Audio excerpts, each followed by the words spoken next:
அது சரியா உத்தரப்பிரதேச மாநிலத்தில் கௌதம் புத்தா நகர் மாவட்டத்தில் இருக்கிற நொய்டாங்கிற ஒரு ஃபேமஸான ஒரு நகரம். இந்த நொய்டாங்கிற நகரம் என்னதான் பரபரப்பான செய்திகளுக்கும் பரபரப்பான கொலை சம்பவத்துக்கும் பெயர் போயிருந்தாலும் பல பேருக்கு வாழ்வாதாரத்தை கொடுக்கக்கூடிய ஒரு நகரமாக தான். எப்படி நம்முடைய சென்னை பெங்களூர்லாம் பல பேருக்கு வாழ்வாதாரத்தை கொடுத்து அவங்கள காப்பாத்திக்கிட்டு இருக்கோ, அந்த மாதிரி தான் இந்த நொய்டாங்கிற நகரமும் அந்த மாநில மக்களுக்கு திகழ்ந்துகிட்டு இருக்கு. ஏன்னா இங்க நிறைய ஐடி கம்பெனிஸ், நிறைய இண்டஸ்ட்ரி இருக்கிறதுனால பல பேர் இந்த நகரத்தை நோக்கி தான் கூட்டம் கூட்டமா போய்கிட்டு இருக்காங்க. சோ அப்படிப்பட்ட இந்த நொய்டாங்கிற அழகான நகரத்துல இருக்கிற பிரதீக் விஸ்ட்ரியா அப்படின்ற ஒரு லக்ஸரியான அபார்ட்மெண்ட்ல உள்ள ஒரு 3 BHK பிளாட்ல தான் அங்கித் சௌகான் என்கின்ற ஒரு இளைஞர் தன்னுடைய மனைவியான அமிஷா கூட ஒரு நிம்மதியான வாழ்க்கையை தொடங்கி இருக்காரு. இந்த கணவன் மனைவி 2 பேருமே ஐடி ப்ரொஃபஷனல். அதாவது இந்த அங்கித் வந்து TCS கம்பெனி சார்பா இன்கம் டாக்ஸ் ஆபீஸ்ல வேலை பார்த்துட்டு இருக்காரு. இன்னொரு பக்கம் இந்த அமிஷாங்கிற பெண்மணி அக்சென்சர் கம்பெனில ஒரு சாஃப்ட்வேர் இன்ஜினியரா வேலை பார்த்துக்கிட்டு இருக்காங்க. பொருளாதார ரீதியா எந்த பிரச்சனையும் இல்லாம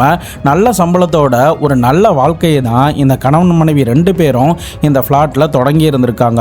முக்கியமா இந்த அங்கித்தை பத்தி சொல்லணும்னா, அவருக்கு பல நாட்கள் இப்படி ஒருத்தருக்கு கீழே வேலை பார்த்துக்கிட்டு வரதுனால நம்ம ஏதாவது புதுசா பண்ணணும், நம்ம லைஃப்ல இன்னும் அடுத்த லெவலுக்கு போகணும், நம்ம இந்த வேலையை விட்டுட்டு நமக்குன்னு ஒரு தொழிலை ஸ்டார்ட் பண்ணணும் அப்படின்ற ஒரு ஆசை பல நாட்கள் அவருடைய மைண்ட்ல ஓடிக்கிட்டு இருந்திருக்கு. ஸோ இதனால என்ன பண்ணலாம் ஏது பண்ணலாம் அப்படின்னு அவர் யோசிச்சுக்கிட்டு இருந்த நேரத்தில் தான் அந்த நேரத்தில் இன்டர்நெட் வந்து நல்லா பூமாக ஆரம்பிக்குது. ஸோ நம்ம காமர்ஸ் பிஸ்னஸ் ஸ்டார்ட் பண்ணா ஃபியூச்சர்ல ஒரு நல்ல பலனை நம்ம எதிர்பார்க்கலாம் அப்படின்னு நினைச்சு தன்னுடைய நண்பனான ககன் அப்படின்ற ஒருத்தர் அழைச்சிக்கிட்டு அந்த காமர்ஸ் பிஸ்னஸுக்கு தேவையான எல்லா ப்ராசஸையுமே ஒன்னா பண்ண ஆரம்பிச்சாரு. குறிப்பா அந்த கம்பெனிக்கு தேவையான டாக்குமெண்ட் ப்ராசஸ், அதுக்குண்டான ஃபண்ட் கலெக்ட் பண்றது, முக்கியமா அதுக்குண்டான ஆபீஸை பார்க்கறதுன்னு சொல்லிட்டு ரொம்ப பரபரப்பா தன்னுடைய வேலைகளை பார்த்துக்கிட்டு இருந்தாரு. அப்படிதான் சரியா ஏப்ரல் 13, 2015 அன்னைக்கும் தன்னுடைய காமர்ஸ் பிஸ்னஸ் ரிலேட்டடா ஆரம்பிக்க போற ஆபீஸை பார்க்கறதுக்காக இவர் தன்னுடைய வீட்டில இருந்து ஒரு டாக்ஸில கிளம்பி போயிருந்திருக்காரு. பட் அந்த நாள் தான் கடைசி பயணமா இருக்க போகுதுங்கிறத அவர் நினைச்சு கூட பார்க்கவே இல்லை. சம்பவம் நடக்க போற நாள் அன்னைக்கு திங்கக்கிழமையா இருந்தாலும் அன்னைக்கு அங்கித் சௌகானுக்கு கொஞ்சம் லீவா தான் இருந்திருக்கு. இன்னொரு பக்கம் அமிஷா வந்து அவங்களுடைய ஆபீஸுக்கு வேலைக்கு கிளம்பிட்டாங்க. இந்த அங்கித் சௌகான் வந்து தான் தங்கி இருக்கிற அந்த பிளாட்ல இருந்து டாக்ஸி மூலியமா தான் பார்த்து இருக்கிற ஆபீஸுக்கு போயிட்டு ஒரு விசிட்டிங் அடிச்சுட்டு அங்க ஒரு சில வேலைகளை பார்த்து முடிக்கிறாரு. அதுக்கப்புறம் மதியம் 1:30 மணிக்கிட்ட ஆயிட்டதுனால லஞ்ச் டைம்ங்கிறதுனால நம்ம எங்கேயாவது சாப்பிட போகலாம், நம்முடைய மனைவி கூட ஒன்னா சேர்ந்து சாப்பிடலாம் அப்படின்ற மாதிரி பிளான் பண்றாரு. ஸோ அதன் அடிப்படையில் சரியா அவருடைய வேலைகள்லாம் முடிச்சு மதியம் நேரமாகல தன்னுடைய க்ளோஸ் ஃப்ரெண்டான பிரதீக் அப்படின்ற ஒருத்தருக்கு கால் பண்றாரு. அப்போ பிரதீக் வந்து என்ன சொல்றாரு, இல்ல மச்சான் எனக்கு கொஞ்சம் வேலை இருக்கு, நீ வேணா ககனை அழைச்சிட்டு போ அப்படின்னு சொன்னதுமே இவருடைய அந்த ப்ராஜெக்ட் பிசினஸ் பார்ட்னரான இந்த ககன் அப்படின்ற தன்னுடைய இன்னொரு க்ளோஸ் ஃப்ரெண்டான அவர்கிட்டயுமே காலில் பேசி, நீ இப்ப இருக்கிற இடத்துல இருந்து என்னுடைய வீட்டுக்கு வந்துரு, நான் இன்னும் கொஞ்சம் நேரத்தில் வந்துருவேன், நம்ம 2 பேரும் என்னுடைய மனைவி வேலை பார்க்குற ஐடி கம்பெனியில் இருக்கிற கேண்டீன்ல போயிட்டு லஞ்ச் சாப்பிடலாம் அப்படின்ற மாதிரி பிளான் பண்றாங்க. ஸோ அதன் அடிப்படையில் இந்த அங்கித்தும் தன்னுடைய மனைவிக்கு கால் பண்ணி, நான் லஞ்ச் சாப்பிட வரேன், நீ சாப்பிட வேணா, எனக்காக கொஞ்சம் வெயிட் பண்ணுன்னு சொல்லியிருந்திருக்காரு. ஸோ அதுக்கப்புறம் அங்கித்தும் சொன்னபடியே தன்னுடைய ஃபிளாட்டுக்கு போயிருந்திருக்காரு. அதன் பிறகு தான் புதுசாக வாங்கியிருந்த அந்த ஃபார்ச்சுனர் காரை எடுத்துக்கிட்டு இந்த அங்கித்தும் ககனும் தன்னுடைய மனைவி வேலை பார்க்குற அந்த ஐடி கம்பெனியை நோக்கி புறப்பட ஆரம்பிச்சாங்க. குறிப்பா இந்த இடத்துல ஒரு சில விஷயம் சொல்லணும்னா, அந்த காரை டிரைவ் பண்ணது இந்த அங்கித் தான். அவருக்கு பக்கத்திலேயே பேசஞ்சர் சீட்ல உட்கார்ந்து இருந்தது இந்த ககன். இந்த ககனுக்கு கார் ஓட்ட தெரியாது. ஸோ இப்படியே 2 பேரும் பேசிக்கிட்டே ஒரு 2:45 மணி வாகலாம் அந்த கம்பெனிக்குள்ள போறாங்க.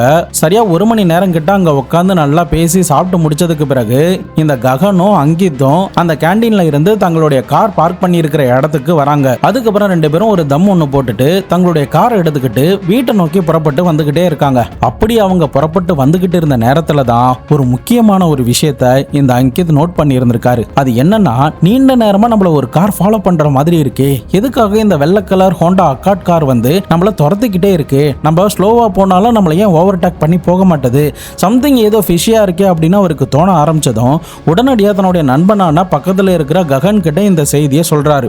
உடனே ககன் வந்து என்ன பண்றாரு, தங்களுடைய இன்னொரு மியூச்சுவல் ஃப்ரெண்டான, அதாவது பிரதீக் அப்படின்ற இன்னொரு ஆளுக்கு கால் பண்ணாருன்னு சொன்னல, அந்த ஆளுக்கு கால் பண்ணி, மச்சான் இந்த மாதிரி ஒரு கார் வந்து எங்களை ரொம்ப நேரமா ஃபாலோ பண்ணிக்கிட்டு இருக்கு, என்ன ஏதுன்னு தெரியல, சம்திங் ஏதோ ஃபிஷியா இருக்கு அப்படின்ற மாதிரி சொல்றாரு. உடனே அந்த நண்பர் வந்து என்ன சொல்றாரு, அந்த காரோடைய ரெஜிஸ்ட்ரேஷன் நம்பரை எனக்கு மெசேஜ் பண்ண அப்படின்னு சொல்லிடுறாரு. ஸோ ககனுமே தன்னுடைய மொபைல்ல வந்து அந்த கார் ரெஜிஸ்ட்ரேஷன் நம்பரை பார்த்துட்டு UP14BA2300 அப்படின்ற அந்த நம்பரையுமே எஸ்எம்எஸ் பண்ணியிருந்திருக்காரு. பட் மறுபக்கத்துல இருந்து பிரதீக்கும் அதுக்கு ஓகேன்னு ரிப்ளை அனுப்பியிருக்காரு. பட் அடுத்த கான்வர்சேஷன் பேசுறதுக்குள்ளேயே ககனுடைய மொபைல் வந்து சார்ஜ் இல்லாம சுவிட்ச் ஆஃப் ஆயிருந்திருக்கு. சரி என்ன பண்றதுன்னு தெரியாம ககனும் அந்த காருக்குள்ள உட்காந்து டிராவல் பண்ணிக்கிட்டே இருந்த நேரத்துல இந்த பிரதீக் அப்படின்ற அந்த நண்பர் இப்போ அங்கித்துக்கு கால் பண்ணிட்டாரு. அங்கித் உடனே கால் அட்டன் பண்ணி என்ன சொல்றாரு, இப்போதைக்கு ஒன்றும் பிரச்சனை இல்லாத மாதிரி தான் தெரியுது, நாங்க வீட்டுக்கு போயிட்டு உனக்கு கால் பண்றோம் அப்படின்னு சொல்லிட்டு அந்த நண்பனுடைய காலையுமே கட் பண்ணிட்டு தன்னுடைய மொபைல பக்கத்துல இருக்கிற ககன் கிட்ட கொடுத்து என்னுடைய கசினான நரேஸுக்கு கால் பண்ணு, கான்டாக்ட்ல போய் நரேஸ்னு சர்ச் பண்ணி பாரு அப்படின்னு சொல்றாரு.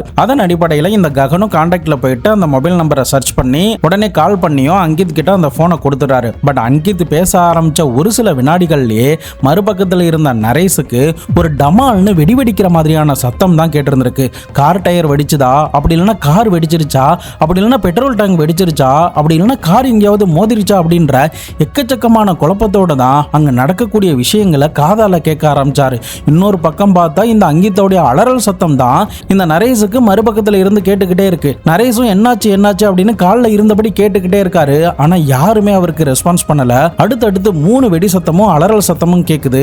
அதுக்கப்புறம் என்ன பண்றதுன்னு தெரியாம நரேஷ் தொடர்ந்து அந்த காலில் வெயிட் பண்ணிக்கிட்டே இருக்காரு. பட் இன்னொரு பக்கம் என்ன நடந்துகிட்டு இருந்துச்சுன்னா அங்கித் வழியில துடிச்சுக்கிட்டும் ரத்த வெள்ளத்துல தன்னுடைய உயிருக்கு போராடிக்கிட்டும் இருந்தாரு. கொஞ்ச நேரம் கழிச்சு அங்கித்தோடைய போனை எடுத்து இந்த ககன்கிற நண்பர் காலில் இருக்கிற நரேஷ் கிட்ட நீங்க உடனடியா பக்கத்துல இருக்கிற ஹாஸ்பிட்டலுக்கு வந்துருங்க அப்படின்னு சொல்லியிருக்காரு. அதே சமயம் போற வழியிலேயே இந்த அங்கித்தோடைய மனைவியான அமிஷாவுக்கும் தகவல் கொடுக்கப்படுது. ஒரு பக்கம் 2 பேரும் கிளம்பி வராங்க. இன்னொரு பக்கம் ரத்த காயத்தோட இருக்கிற இந்த அங்கித்தை அழைச்சிக்கிட்டு பக்கத்துல இருக்கிற ஹாஸ்பிட்டல்ல போகும்போது தான் இன்னொரு துயரமான ஒரு விஷயம் அவங்களுக்கு நடக்க ஆரம்பிச்சது. இந்த அங்கித்தோடைய கெட்ட நேரமோ என்னமோ தெரியல, அன்னைக்குன்னு பார்த்தா அந்த பிரைவேட் ஹாஸ்பிட்டல்ல எந்த டாக்டருமே இல்ல. சோ இதனால என்ன பண்றதுன்னு தெரியாம ககன் பித்து பிடிச்சு போயிருந்த நிலையில தான் இந்த அமிஷாவும் அதாவது அங்கித்தோடைய மனைவியும் இந்த அங்கித்தோடைய கசின் பிரதரும் சம்பவ இடத்துக்கு வந்து அவர் அப்பேற்பட்ட பொசிஷன்ல பார்த்து சம்பவ இடத்திலே மிரண்டு போய் நின்னாங்க. அன்னைக்கு அங்கித் அந்த ஹாஸ்பிட்டல்ல உயிர் பழச்சாரா இல்லையா, அங்கித்துக்கு அந்த கார்ல என்னதான் நடந்துச்சு, எதனால அங்கித்தோடைய உடம்புல மட்டும் இந்த ரத்த காயங்கள்லாம் இருந்துச்சு, எதனால ககனுடைய உடம்புல எந்தவித காயங்களையும் பார்க்கவே முடியல, ககன் மட்டும் எப்படி உயிரோட எந்த காயமும் இல்லாம நின்னாரு, இது யாருடைய சதியா இருக்கும், அங்கித்தோடைய க்ளோஸ் ஃப்ரெண்ட்ஸான இந்த ககன் இதை பண்ணியிருப்பாரா, அப்படி இல்லைன்னா நரேசன்கிறவர் பண்ணியிருப்பாரா, அப்படி இல்லைன்னா பிரதீக் அப்படின்ற அந்த ஆளு பண்ணியிருப்பாரா, அப்படியும் இல்லைன்னா புதுசா கல்யாணமான வெறும் 33 நாட்களான இந்த அமிஷா இந்த சதி வேலையில ஈடுபட்டிருப்பாங்களா? உங்களுக்கு இந்த இடத்துல யார் மேல சந்தேகம் எழுது அப்படிங்கிறத ஜெனியூனா இந்த இடத்துல கமெண்ட் பண்ணுங்க. ஸோ சஸ்பென்ஸை தெரிஞ்சுக்கிறதுக்கு கடைசி வரைக்கும் வீடியோவை ஸ்கிப் பண்ணாம பாருங்க. நான் உங்கள் Babu Shankar and welcome to Babu Shankar files.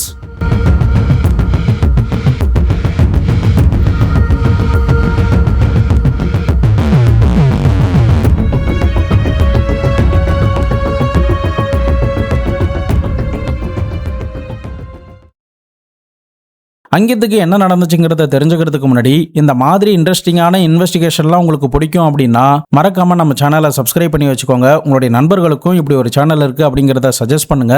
வீடியோக்கு இன்னும் லைக் பண்ணாம பார்த்துக்கிட்டு இருக்கீங்கன்னா மறக்காம லைக் பண்ணிட்டு வீடியோவை கண்டினியூ பண்ணுங்க.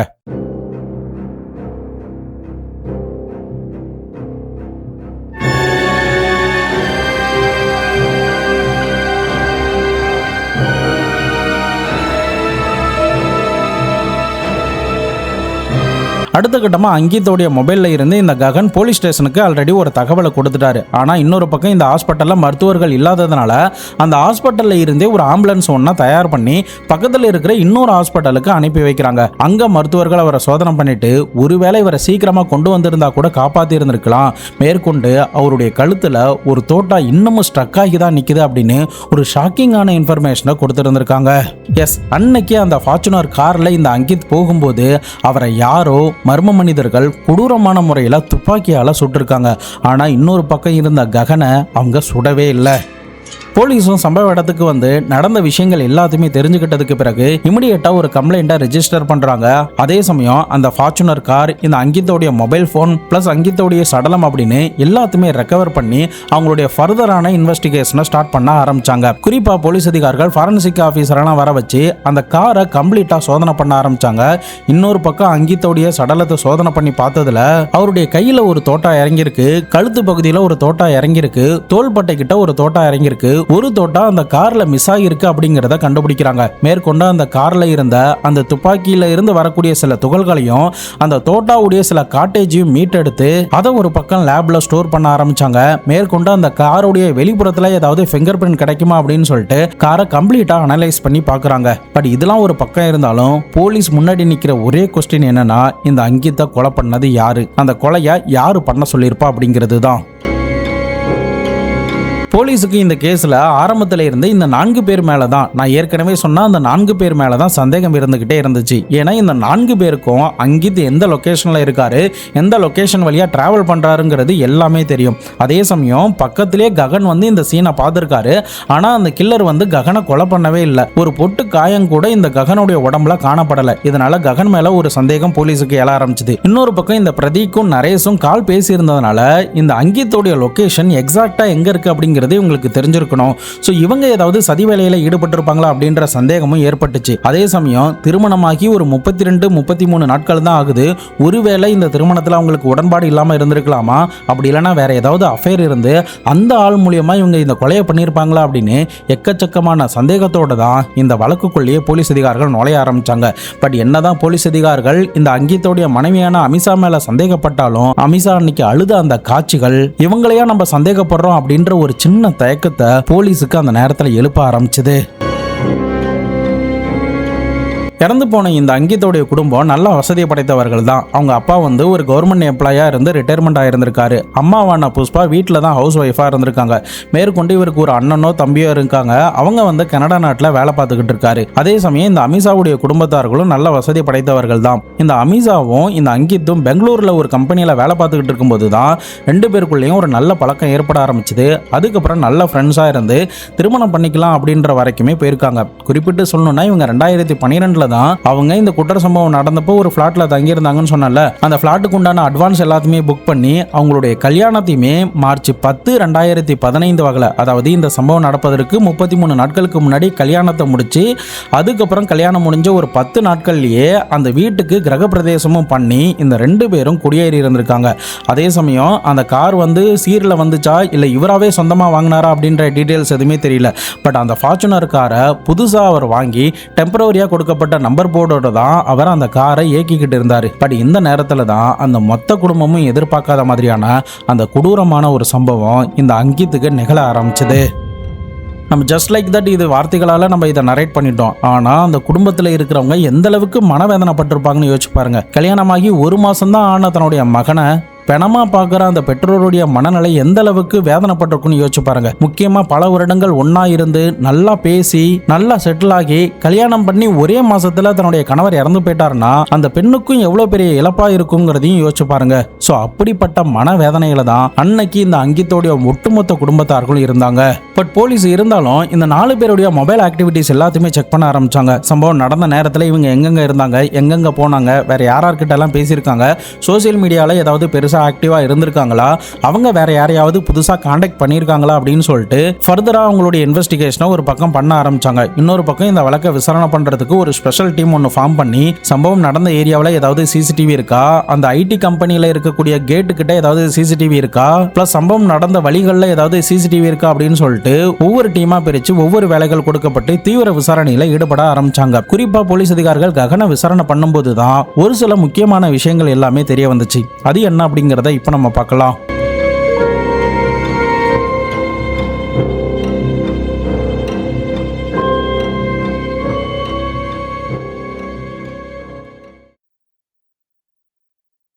இறந்து போன அங்கித் பிளஸ் அவருடைய மனைவி பிளஸ் இந்த ககன் அப்படின்னு இந்த 3 பேரும் அந்த கேண்டீன்ல சாப்பிட்டு முடிச்சிருக்காங்க. அதுக்கப்புறம் அந்த பெண்மணி அவங்களுடைய வேலையை பார்க்கறதுக்கு கிளம்பிட்டாங்க. இப்போ அந்த அங்கித்தும் ககனும் கேண்டீன்ல இருந்து வெளியில வராங்க. அப்போ முதல் முறையா வெளியில வரது யாருன்னா இந்த ககன் தான். அப்போ ககன் வந்து ஒரு விஷயத்தை நோட் பண்றாரு. அவங்களுடைய அந்த ஃபார்ச்சுனர் காருக்கு பின்னாடி ஒரு ஒயிட் கலர் ஹோண்டா கார் வந்து நிக்கிறதா பாக்குறாரு. அதுல ஒருத்தன் கையை ஸ்டைலா காரோடைய ஜன்னல் மேல இப்படி வச்சிருக்கான். அப்படி வைக்கும்போது அவனுடைய கையில 2 டேட்டோஸை பார்த்து இருந்திருக்காரு. அந்த கார் எடுத்தாதான் இவங்களுடைய கார் எடுக்கிற மாதிரியான ஒரு சுச்சுவேஷன் இருக்கிறதுனால இந்த அங்கித் வந்ததும் நம்ம அந்த காரை எடுக்க சொல்லலாமா அப்படின்ற மாதிரி இந்த ககன் யோசிக்கிறாரு. பட் அந்த அங்கித் அந்த நேரத்தில் என்ன பண்றாரு, வா ஒரு தம் போட்டு வரலாம் அப்படின்னு சொல்லி இந்த ககனை அங்க இருந்து அழைச்சிட்டு போய் ஒரு இடத்துல நின்று தம்மு போடுறாங்க. அதுக்குள்ளேயே இவங்க காருக்கு பின்னாடி இருந்த அந்த Honda Accord white colour car வந்து ரிவர்ஸ் எடுத்து கிளம்பி போயிடுது.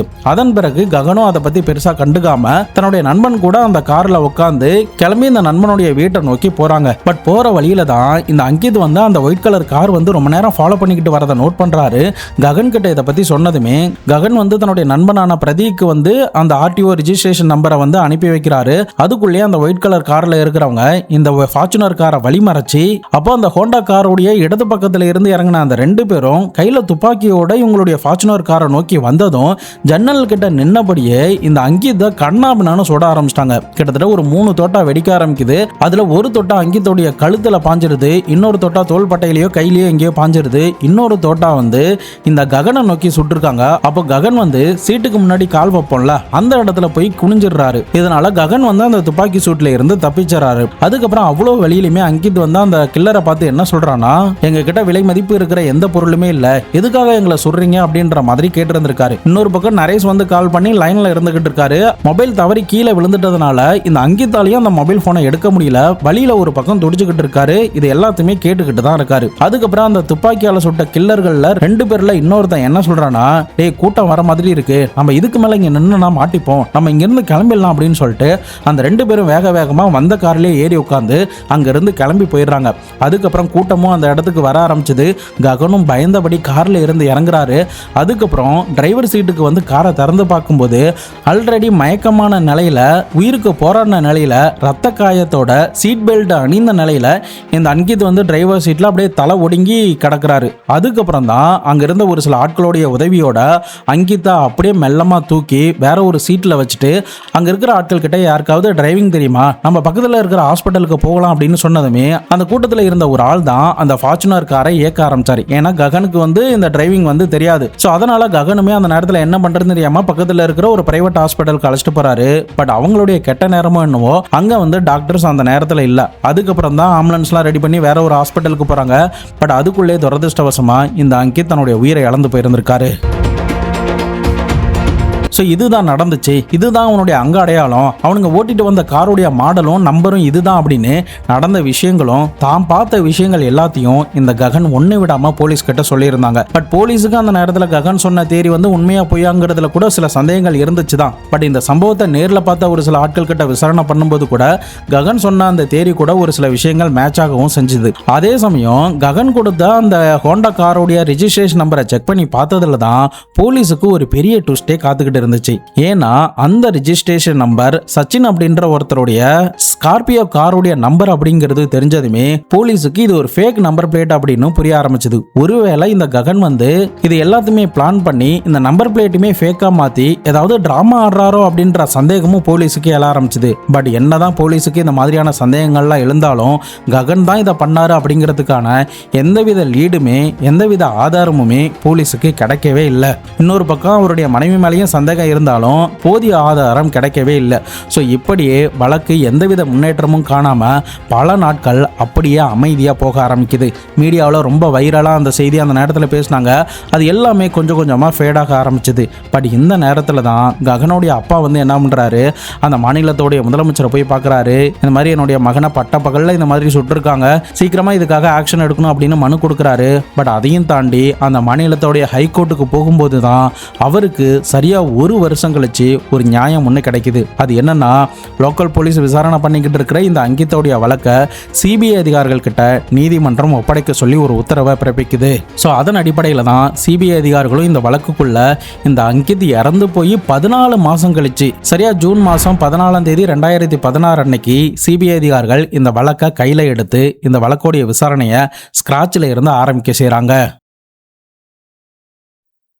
இப்போ சிபிஐ அதிகாரிகள் இந்த வழக்குக்கு புதுசுங்கிறதுனாலையும் இந்த சம்பவம் நடந்து கிட்டத்தட்ட 14 மாசத்துக்கு மேல ஆயிட்டதுனால என்ன நடந்துச்சு ஏது நடந்துச்சு இந்த கேஸை எப்படி அடுத்த கட்டத்துக்கு எடுத்து செல்ல போறோம் அப்படின்ற நிறைய குழப்பங்கள்லாம் அவங்களுக்கு இருந்துச்சு தான். ஸோ இதனால அவங்க என்ன பண்றாங்கன்னா இந்த கேஸை விசாரணை பண்றதுக்கு ஒரு ஸ்பெஷல் டாஸ்க் ஃபோர்ஸ் ஒன்று அனுப்பிச்சாங்கல்ல, அந்த ஸ்பெஷல் டாஸ்க் ஃபோர்ஸோடைய சில உதவிகளை சிபிஐ அதிகாரிகள் நாட ஆரம்பிச்சாங்க. இப்போ இந்த 2 பேருமே சேர்ந்து இந்த கேஸை ரொம்ப சீரியஸா எடுத்து விசாரணை பண்ண ஆரம்பிச்சாங்க.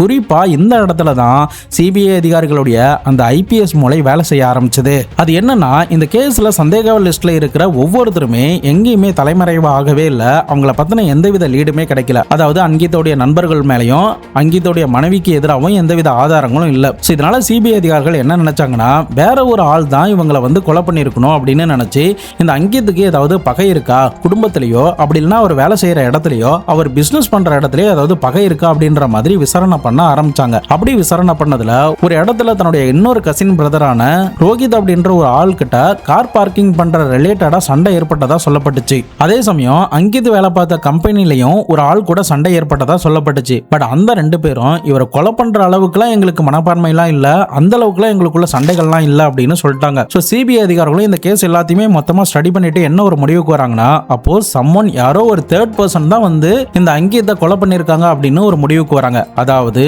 இந்த அங்கித்துக்கும் அந்த கில்லருக்கும் சம்பந்தமே இல்லாத ஒரு ஆள் தான் இந்த அங்கித்தை வந்து கொலை பண்ணிருக்கணும் அப்படின்ற ஒரு முடிவுக்கு வந்தாங்க. ஸோ அதன் அடிப்படையில் சிபிஐ அதிகாரிகள் என்ன பண்றாங்க, இந்த கில்லர் வந்து ஃபேக்கா தான் அந்த காரோடைய ரெஜிஸ்ட்ரேஷன் நம்பரை யூஸ் பண்ணிருக்காங்க. அப்போ அதோடைய ஒரிஜினல் நம்பர் என்னவா இருக்கும் அப்படிங்கறத கண்டுபிடிச்சிட்டா கில்லரை ஓரளவுக்கு நெருங்க முடியும்னு சிபிஐ அதிகாரிகள் நினைக்கிறாங்க. அதன் அடிப்படையில் அந்த டிஸ்ட்ரிக்ட்ல இருக்கக்கூடிய Honda Accord white colour car யாரெல்லாம் வச்சிருக்காங்களோ அவங்களுடைய லிஸ்ட் எல்லாத்தையுமே எடுங்க அப்படின்னு சொல்றாங்க. அதன் அடிப்படையில் ஒரு 700 காரோடைய லிஸ்ட் வந்து அவங்களுக்கு கிடைக்குது. பட் என்னதான் இவ்வளவு பெரிய லிஸ்ட் அவங்களுக்கு கிடைச்சிருந்தாலும் அந்த 700 கார்ல கொலை நடந்த அன்னைக்கு வந்த கார் எதுங்கிறத கண்டுபிடிக்கிறது சாதாரணமான ஒரு விஷயம் கிடையாது.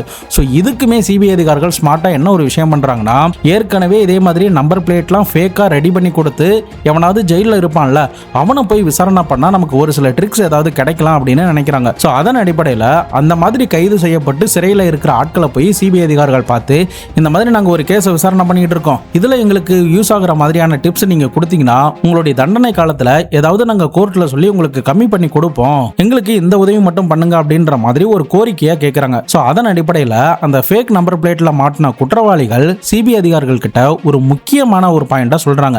அது என்னன்னா, சார் நாங்க பெருசாலாம் நம்பர் பிளேட்லாம் மாத்த மாட்டோம், குறிப்பா ரோட்ல ஓடிக்கிட்டு இருக்கிற கார்லயே ஏதாவது ஒரு 2 லெட்டரை தான் மாத்துவோம், அது நம்பரையோ அப்படி இல்லைன்னா லெட்டரையோ தான் மாத்துவோம், மற்றபடி பெருசா நாங்க சேஞ்ச் பண்ண மாட்டோம், அப்படி பெருசா சேஞ்ச் பண்ணா அது ஃபேக்னு தெரிஞ்சிரும், சோ அதனால எப்படியும் 2 நம்பர் தான் மாத்திருப்பாங்க, நீங்க வேணா அப்படி செக் பண்ணி பாருங்க அப்படின்னு சொல்றாங்க.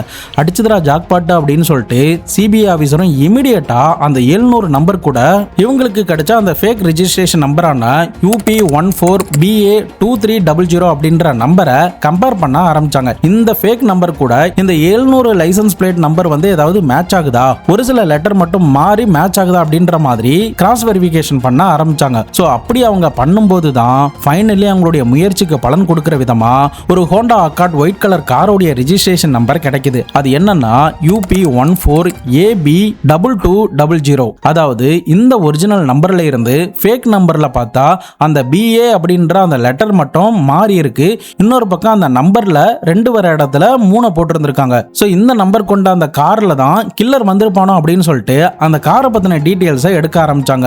அது ஒரு 2012ல இருந்து ஒரு 15க்குள்ள 4 ஓனர் கிட்ட மாறி இருந்திருக்கு. அது யாரார்னா 2012ல அனில்குமார் என்ற ஆள் கிட்ட இருந்து கௌரவ் காந்தி அப்படின்ற ஒரு ஆள் கிட்ட மாறி இருந்திருக்கு. அதுக்கப்புறம் 2013 ஜூன் மாசத்துல இந்த கௌரவ் காந்தி கிட்ட இருந்து சசாங் ஜாதவ் அப்படின்ற ஒரு ஆள் கிட்ட மாறுது. அதன் பிறகு 2015 நவம்பர் மாசத்துல ராம்புல் சௌகான் அப்படின்ற ஒரு ஆள் கிட்ட மாறுது. இப்ப சிபிஐ அதிகாரிகள் இந்த 4 ஓனருக்குமே கால் பண்ணி பாக்குறாங்க. அதுல 3 பேரை கான்டாக்ட் பண்ண முடியுது. ஒன்னு அனில்குமார், இன்னொன்னு கௌரவ் காந்தி, இன்னொன்னு அந்த காரை கடைசியா தற்போதைக்கு ஓனரா இருக்கக்கூடிய இந்த ராம்புல் சௌகான். ஆனா இந்த கொலை சம்பவம் நடந்தப்போ அந்த காருடைய ஓனரா இருந்தது இந்த சசாங் ஜாதவ். இந்த சசாங் ஜாதவுக்கு போலீஸ் கால் பண்ணா அவன் காலை எடுக்கல, ஒரு சில நேரத்துல மொபைல் சுவிட்ச் ஆஃப்னு வந்திருக்கு. சோ இதனால சிபிஐ அதிகாரிகள் என்ன பண்றாங்க, அவன் இதுக்கு முன்னாடி வேற யாராருக்கெல்லாம் கால் பண்ணிருக்கான், அவனுடைய ஹிஸ்டரி என்ன அப்படின்ற மாதிரி எல்லாத்தையுமே எடுத்து பாக்குறாங்க. ஃபைனலி இவங்க இந்த கேஸை விசாரணை பண்ண ஆரம்பிச்சு 1 வருஷம் கழிச்சு தான் 2017 ஜூன் மாசத்துல தான் இவன் வந்து ஜெய்ப்பூருக்கு போயிருக்கான், அதாவது ராஜஸ்தான்ல இருக்கிற ஜெய்ப்பூருக்கு போயிருக்கான் அப்படிங்கிறது தெரிய வந்துச்சு. வந்துச்சு. அங்க போய் ஒரு டீம் அனுப்பி செக் பண்ணி பார்க்குறாங்க, அவன் டெல்லிக்கு கிளம்பி போயிட்டான் அப்படின்னு தெரிய வந்துச்சு. ஸோ அதன் பிறகு ஃபைனலி ஜூன் மாதம் 2017 ஒரு நாள் இரவு 8 மணிக்கு ஒரு பஜாரில் நியூ டெல்லியில் இந்த சசாங் ஜாதவ் அப்படின்றவனை சிபிஐ அதிகாரிகள் கைது பண்ணுறாங்க.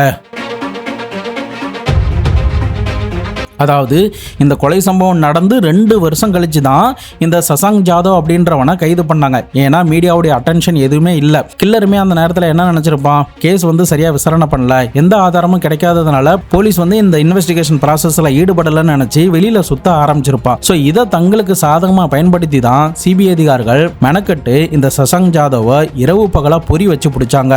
சிபிஐ அதிகாரிகள் சசாங் ஜாதவை பற்றி விசாரணை பண்ணும்போது அவனுக்கு சொந்த ஊர் நியூ டெல்லி அப்படின்னும், அவன் 12வதுலேயே 96% மார்க் எடுத்து நல்லா படிக்கக்கூடிய ஒரு ஸ்டூடெண்டாக இருந்திருக்கான் அப்படின்னும், டெல்லி யூனிவர்சிட்டியில் இன்ஜினியரிங் கூட டிஸ்கண்டினியூ பண்ணியிருக்கான் அப்படிங்கிறதும் தெரிய வந்துச்சு. அதே சமயம் சிபிஐ அதிகாரிகள் அவங்களுடைய ஸ்டைலில் அவங்ககிட்ட கிடுக்குப்பிடி விசாரணை பண்ணும்போது தான் இவனுடைய நண்பனான மனோஜ்குமார் என்கின்ற ஒரு மெக்கானிக் பற்றின தகவலும் கிடைக்குது. அதன் அடிப்படையில் அடுத்த நாளே இந்த மனோஜை போயிட்டு கைது பண்ணுறாங்க. இப்போ இந்த 2 பேர்கிட்டையும் விசாரணை பண்ணும்போது இந்த 2 பேரும் பங்கஜ் அப்படின்ற ஒரு ஆளை பத்தி சொல்றாங்க. துரதிர்ஷ்டவசமா இவனுங்களை கைது பண்ண ஒரு 4 மாசத்துக்கு முன்னாடி தான் பங்கஜ் உடல்நிலை சரியில்லாம உள் உறுப்புகள்லாம் செயலிழந்து போய் ஹாஸ்பிட்டல்ல இறந்து போயிட்டாரு அப்படிங்கிறது தெரிய வந்துச்சு.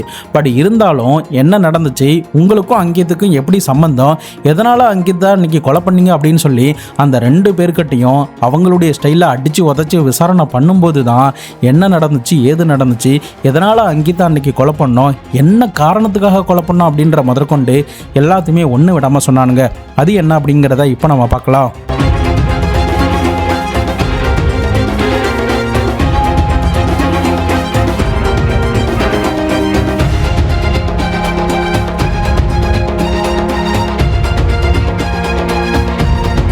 இந்த சசாங்கும் உடல்நிலை சரியில்லாமல் இறந்து போனாலும் பங்கஜ், இந்த 2 பேருமே பயங்கரமான க்ளோஸ் ஃப்ரெண்ட்ஸ். அதாவது இந்த 2 பேருடைய அப்பாவும் ரயில்வே டிபார்ட்மெண்ட்டில் வேலை பார்த்துருக்காங்க. அவங்க 2 பேரும் நல்ல க்ளோஸ் ஃப்ரெண்டாக இருந்ததுனால இந்த 2 பேரும் நல்ல க்ளோஸ் ஃப்ரெண்ட்ஸாக இருந்திருக்காங்க. மேற்கொண்டு இந்த பங்கஜுங்கிறவன் ஐசிஐசிஐ பேங்கில் இந்த கடன்கள்லாம் வசூல் பண்ணி கொடுக்குறது, முக்கியமாக இந்த பைக்கு காருக்கெல்லாம் டியூ கட்டாமல் சில பேர்லாம் இருப்பாங்களே, அவங்க கிட்ட போயிட்டு பணத்தை வசூல் பண்ணிட்டு வரக்கூடிய ஒரு வேலையை தான் இந்த பங்கஜ் பார்த்துருந்துருக்கான்.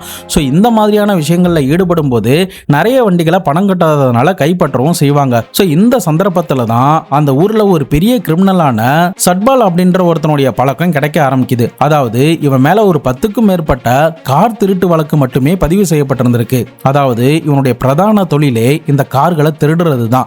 ஸோ இவனுடைய பழக்கம் இந்த பங்கஜுக்கு ஆரம்பத்தில் கிடைக்க ஆரம்பிச்சது. அதுக்கப்புறம் இந்த பங்கஜ் மூலியமாக தான் இந்த சசாங்கோடைய அந்த மெக்கானிக் நண்பனான மனோஜும் இந்த சசாங்கும் இந்த சத்பால் சிங்க்கு பழக்கமாகறாங்க. இப்போ 4 பேரும் ஒரு நல்ல நண்பர்களா ஆயிட்டாங்க. இப்படியே உங்களுடைய நாட்கள் நகர்ந்து போய்கிட்டே இருக்கு. இவங்களுக்குள்ள எந்த பிரச்சனையுமே இல்லை. ஆனா இன்னொரு பக்கம் இந்த சசாங் இருக்கான் பாருங்க, அதாவது அந்த ஹோண்டா அக்காட் காரை வாங்கி போலீஸ் கிட்ட சிபிஐ கிட்ட முதல் முறையா மாட்டினால இந்த சசாங், இவன் மோகித் அப்படின்ற தன்னுடைய இன்னொரு நண்பன் கூட சேர்ந்து ஒரு பிசினஸ் பண்ணலாம், ஒரு இன்ஃப்ராஸ்ட்ரக்சர் கம்பெனியை ஆரம்பிக்கலாம் அப்படின்ற மாதிரி பிளான் பண்ணி இருந்திருக்கான். ஸோ அதன் அடிப்படையில் அந்த நேரத்தில் கவர்மெண்டோடைய ஏதோ ஒரு ஸ்கீம்ல அவனுங்க சேர்ந்து 35 லட்ச ரூபா இன்வெஸ்ட்மெண்ட் பண்ணி கவர்மெண்டோடைய சில பில்டிங் எல்லாம் பட்டி டிங்கரிங்லாம் பார்த்து அந்த பேட்ச் ஒர்க்லாம் பண்ணி 52 லட்ச ரூபாய் லாபம் பார்த்துருக்காங்க. ஸோ இதனால் அவனுங்க என்ன பிளான் பண்ணுறாங்கன்னா, நம்ம 2 பேரும் சேர்ந்து ஒரு இன்ஃப்ராஸ்ட்ரக்சர் கம்பெனியை ஆரம்பித்து நாமளே சொந்தமாக பில்டிங் எடுத்து வேலை பார்க்கலாம், நமக்கு அதில் நிறைய ப்ராஃபிட்லாம் கிடைக்கும் அப்படின்னு நினைக்கிறாங்க. ஸோ அதன் அடிப்படையில் தான் இந்த 2 பேரும் சேர்ந்து இன்வெஸ்டரை தேட ஆரம்பிக்கிறாங்க. ஆனால் பல நாட்கள் ஆகியுமே இவங்களுடைய கம்பெனிக்கு பணத்தை போடுவதற்கான எந்தவித ஆட்களையும் இவங்களால் கண்டுபிடிக்கவே முடியல.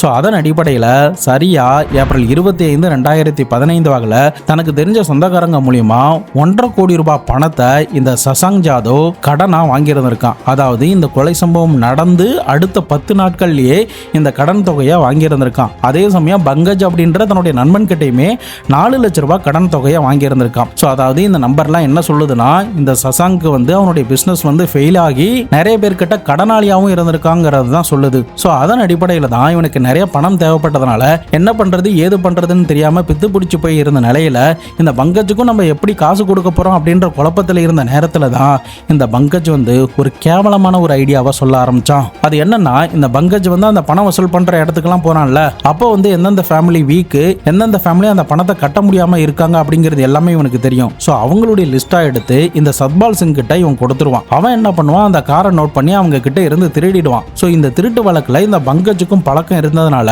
கார் திருடுறதுல இவன் கை தேர்ந்த ஒரு ஆளாவும் மாற ஆரம்பிச்சான். ஸோ அதன் அடிப்படையில் தான் தன்னுடைய நண்பனான இந்த சசாங் கிட்ட என்ன சொல்றான், நீ எனக்கு காசு கொடுக்கணும்ல, அதுக்கு வந்து ஏதாவது ஒரு காரை திருடி கொடு, நானே அந்த காரை வாங்கிக்கிறேன் அப்படின்ற மாதிரி சொல்றான். ஆனா இதை எல்லாத்தையுமே கேட்ட சத்பால் சிங் என்ன சொல்றான்னா, நீ திருடுறதான் திருடுற, எதுக்கு சாதாரண காரா திருடுற, லக்ஸரி காரா திருடு, அது எனக்கு யூஸ்ஃபுல்லா இருக்கும், நானே அந்த காரை வாங்கிக்கிறேன் அப்படின்னு அந்த கிரிமினலான சத்பால் சிங் வந்து இந்த பங்கஜ் கிட்டையும் சசாந்த் கிட்டையும் சொல்லிடுறான். இவன் ஏன் இப்படி சொல்லி இருந்திருக்கானா, லக்ஸரி காரை பார்த்தா பொதுவா போலீஸ் ஆபீசர் வந்து செக் பண்ண மாட்டாங்க. செக் போஸ்ட்ல நிற்கும் போது லக்ஸரி காரை அவங்க டச் பண்ணி கூட பார்க்க மாட்டாங்க. ஏதாவது ப்ராப்ளம் வரும், நமக்கு ஏதாவது அரசியல் புள்ளிகள் கால் பண்ணுவாங்க, ரவுடிங்க கால் பண்ணுவாங்க அப்படின்னு சொல்லிட்டு பெருசா அவங்க எதையுமே கண்டுக்க மாட்டாங்க. ஸோ இந்த விஷயத்தை இவன் தெரிஞ்சுக்கிட்டதுனால நம்ம மது பாட்டில்கள்லாம் கடத்துறதுக்கு இந்த லக்ஸரி காரை பயன்படுத்தலாம், அதுவும் ஃபார்ச்சுனர் மாதிரி ஒரு பெரிய காரை பயன்படுத்தினா நிறைய பொருட்களை நம்மளால எடுத்துட்டு போக முடியும் அப்படின்னு நினைச்சுதான் ஒரு ஃபார்ச்சுனர் காரா பார்த்து திருடுங்க அப்படின்ற மாதிரி இந்த சசாங் கிட்டையும் இந்த பங்கஜ் கிட்டையும் இந்த சத்பால் சிங் சொல்லி இருந்திருக்கான். ஸோ அதன் அடிப்படையில் இந்த பங்கஜ் வந்து தங்கிட்ட இருக்கிற லைசன்ஸோட இருக்கிற துப்பாக்கியையும் இன்னொரு நாட்டு துப்பாக்கியும் வாங்கி இந்த சசாங் கிட்ட கொடுத்திருக்கான். இந்த சசாங்க்கு உதவி பண்றதுக்காக அந்த மெக்கானிக்கான அவனுடைய நண்பனான மனோஜும் வந்திருக்கான். ஸோ அதன் அடிப்படையில் இப்போ இந்த கிரைம் சீன்ல இறங்குறது யாராருன்னா இந்த பங்கஜ் பிளஸ் மனோஜ் பிளஸ் இந்த சசாங். இதுல பங்கஜ் தான் வந்து கார் ஓட்ட போறது. இந்த மனோஜும் சசாங்கும் வந்து காருடைய லெஃப்ட் விண்டோல துப்பாக்கியோட ரெடியா உட்கார்ந்துருக்கிறது. ஸோ இவங்களுடைய இந்த பிளான் படி சசாங் தன்னுடைய ஹோண்டா அக்காட் காரையுமே எடுத்துக்கிறான். அதுக்கு உண்டான ஃபேக் ரெஜிஸ்ட்ரேஷன் நம்பரையுமே 2 பிளேட்டு கிட்ட ரெடி பண்றான். ஒன்று வந்து அந்த திருட போற நேரத்தில் பயன்படுத்துறதுக்கு, இன்னொன்று எஸ்கேப் ஆகி போற நேரத்தில் பயன்படுத்துறதுக்கு. ஸோ இந்த 2 நம்பர் பிளேட்டையுமே எடுத்ததுக்கு பிறகு சரியான சந்தர்ப்பத்துக்காக இவங்க காத்துக்கிட்டு இருக்காங்க. ஃபைனலி ஏப்ரல் 13, 2015 அன்னைக்கு நொய்டாங்கிற அந்த நகரை சுற்றி பல இடங்கள்ல ஏதாவது ஃபார்ச்சுனர் கார் கிடைக்குமா அப்படின்னு சொல்லிட்டு தேடி அலைஞ்சுக்கிட்டே இருக்காங்க. அதுவும் மது போதையில தான் இந்த தேடுதல் வேட்டையில ஈடுபட ஆரம்பிச்சாங்க. ஃபைனலி இந்த 3 மணி வாக்கில் அங்கித்தோடைய மனைவி வேலை பார்க்குற அந்த ஐடி கம்பெனி கிட்ட இந்த ஃபார்ச்சுனர் கார் நிற்கிறத பார்த்துட்டு இவனுங்க அந்த காரை ஃபாலோ பண்ணி அந்த காருக்கு பின்னாடியே இவங்களுடைய காரை நிப்பாட்டிட்டு நீண்ட நேரம் கிட்ட வெயிட் பண்ணியிருந்திருக்காங்க.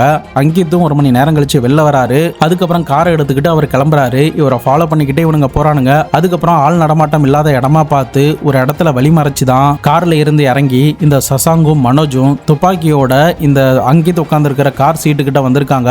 அப்போ காரை ரிவர்ஸ் எடுக்க போறாருன்னு சொல்லிட்டு இந்த சசாங் தான் துப்பாக்கியால சொல்றான். அதுக்கப்புறம் கார் ரிவர்ஸ் எடுக்க முடியாததுனால வேக வேகமா இந்த சசாங் ஓடி வந்து டிரைவர் சீட்ல உட்கார்ந்துருக்கிற அங்கித்தை கண்ணாபிடான்னு சுட ஆரம்பிச்சான். அதுல ஒரு தோட்டா அவருடைய கழுத்துல போய் மாட்டிக்கிச்சு. பட் இன்னொரு பக்கம் இந்த 2 பேரும் சரியான போதையில இருந்தானுங்க. அந்த காருடைய டோரை கூட அவங்களால திறக்க முடியல. அதே சமயம் அப்படியே திறந்தாலும் அங்கித்தையும் அவங்களால தூக்கி அந்தாண்டையும் போடவே முடியல. ஸோ இதனால அந்த கார் திருடுற ப்ராசஸ் வந்து ஃபெயில் ஆக ஆரம்பிச்சது. இன்னொரு பக்கம் மனோஜ் வந்து கூட்டம் வந்து வரப்போகுது, நம்ம மாட்டிக்கிறதுக்கு சான்ஸ் இருக்கு, அதனால எஸ்கேப் ஆகி போயிடலாம் அப்படின்னு சொல்லியிருக்கான். ஸோ அதன் அடிப்படையில் தான் இவனுங்க பிளான் மொத்தமாக சொதப்பலாகி அந்த காரையும் திருட முடியாம இவனுங்க அங்கிருந்து எஸ்கேப் ஆகி போயிட்டாங்க. அப்படி எஸ்கேப் ஆகி போனவனுங்க தன்னுடைய நண்பனான குருவீந்தரோடைய வீட்டுக்கு போறாங்க. அங்க நைட்டு உட்காந்து சரக்கு அடிச்சுட்டு நடந்த விஷயங்கள் எல்லாத்தையுமே புலம்பி இருந்திருக்கானுங்க. அதன் பிறகு போலீஸ் கிட்ட நம்ம மாட்டல அப்படிங்கிறது தெரிஞ்சதுக்கு பிறகு இவனுங்க வெளியில நடமாடமும் செஞ்சாங்க. அதே சமயம் இந்த டேட்டோஸை வந்து இந்த ககன்கிறவன் பார்த்துட்டதுனால அந்த டேட்டோஸை நம்ம ரிமூவ் பண்ணி ஆகணும் அப்படின்னு சொல்லிட்டு ஜெய்ப்பூருக்கு போயிருந்திருக்கான். அப்போ அங்க இருந்த ஒரு ஹாஸ்பிட்டல்ல 1 லட்சம் ரூபாய் ஆகும்னு சொன்னதுனால தங்கிட்ட காசு இல்லாததுனால அவன் அங்கிருந்து கிளம்பி போயிட்டான். ஸோ இவ்வளோ ஸ்டேட்மெண்ட்டையும் சிபிஐ அதிகாரிகள் இவங்களுடைய வாயில இருந்து கேட்டதுக்கு பிறகு இவங்களுக்கு உதவி பண்ண ஆட்கள் எல்லாருமே கைது பண்ணி சிறையில் அடைக்க ஆரம்பிச்சாங்க. குறிப்பா இந்த 2 பேருக்கு எதிராக இருக்கிற ஆதாரங்கள் எல்லாத்தையுமே திரட்டி கோர்ட்ல சார்ஜ் ஷீட்டும் ஃபைல் பண்ண ஆரம்பிச்சாங்க. அதே சமயம் இவனுங்க அன்னைக்கு கொலைக்கு பயன்படுத்தின மொபைல் போன் பிளஸ் துப்பாக்கி பிளஸ் அன்னைக்கு அணிந்திருந்த ட்ரெஸ் பிளஸ் இவங்க பயன்படுத்தின அந்த ஹோண்டா கார் அப்படின்னு எல்லாத்தையுமே கைப்பற்றி சிபிஐ உடைய ஸ்பெஷல் கோர்ட்ல சிபிஐ அதிகாரிகள் இந்த ஆதாரங்கள் எல்லாத்தையுமே சப்மிட் பண்றாங்க. அதே சமயம் இவனுங்க தான் அந்த குற்ற சம்பவத்தில் ஈடுபட்டதுக்கு உண்டான எல்லா எவிடன்ஸுமே பக்காவா ப்ரூவ் பண்ணவும் செய்றாங்க. ஃபைனலி 2025 அக்டோபர் மாதம் 13ஆம் தேதி, அதாவது இந்த கொலை சம்பவம் நடந்து 10 வருஷம் கழிச்சு அங்கித்தோடைய கொலை வழக்குக்காகவும் ஒரு அப்பாவி உயிரை, சம்பந்தமே இல்லாத ஒரு உயிரை இவனுங்க எடுத்திருக்காங்க அப்படின்னும் இவனுங்களை வெளியில நடமாட விட்டாவே பொதுமக்களுக்கு தான் பேராபத்து அப்படின்னு சொல்லி இந்த 2 பேருக்கும் ஆயுள் தண்டனை கொடுத்து சிறையில நீதிமன்றம் அடைச்சிருக்கு. யோசிச்சு பாருங்க, எவ்வளோ பெரிய பயங்கரமான ஒரு விஷயம்னு. கேட்கவே நமக்கு பயமா இருக்குல்ல. கஷ்டப்பட்டு சம்பாரித்து தன்னுடைய லைஃப்பை அப்போ தான் அந்த அங்கித் வந்து ஸ்டார்ட் பண்ணியிருந்திருக்காரு. அவருக்கு இப்படி நடக்கும் அப்படிங்கிறத அவர் கொஞ்சம் கூட யோசிச்சு பார்த்துருக்கவே மாட்டார்.